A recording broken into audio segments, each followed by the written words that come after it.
Comme vous le savez, on est dans le cadre de la mise en œuvre des activités qui sont prévues dans le cadre du projet Appui à la gestion des finances publiques, qui est le fruit d'une co-construction entre le gouvernement sénégalais et le gouvernement américain à travers l'USAID. Il s'agit de permettre au gouvernement sénégalais d'accélérer le rythme de mise en œuvre des réformes, mais de façon générale de moderniser et d'améliorer la gestion des finances publiques. On ne peut pas parler de gestion des finances publiques sans inclure la dimension genre et davantage de permettre aux femmes, qui représentent quand même la moitié du ciel, d'être mieux représentées dans les positions de direction dans l'écosystème complexe des finances publiques.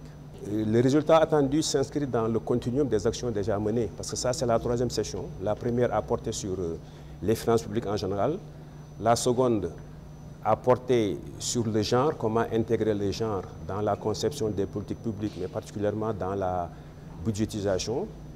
Et cette session a pour objectif de renforcer les capacités des femmes en matière de leadership et de développement personnel.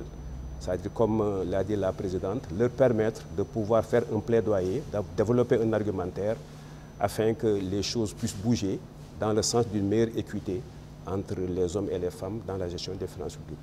Concernant cette session de formation, concernant le leadership, c'est important pour permettre aux femmes, ce renforcement de capacité, permettre aux femmes de mieux, en tout cas, asseoir leurs compétences par rapport à la gestion des finances publiques. Nous avons eu à faire d'autres sessions de formation concernant l'aspect genre en général, mais maintenant aussi sur la budgétisation sensible au genre. Maintenant, il reste à asseoir le leadership pour permettre aux femmes de pouvoir faire un plaidoyer correct, une bonne communication par rapport à ce qui nous attend par rapport aux autorités.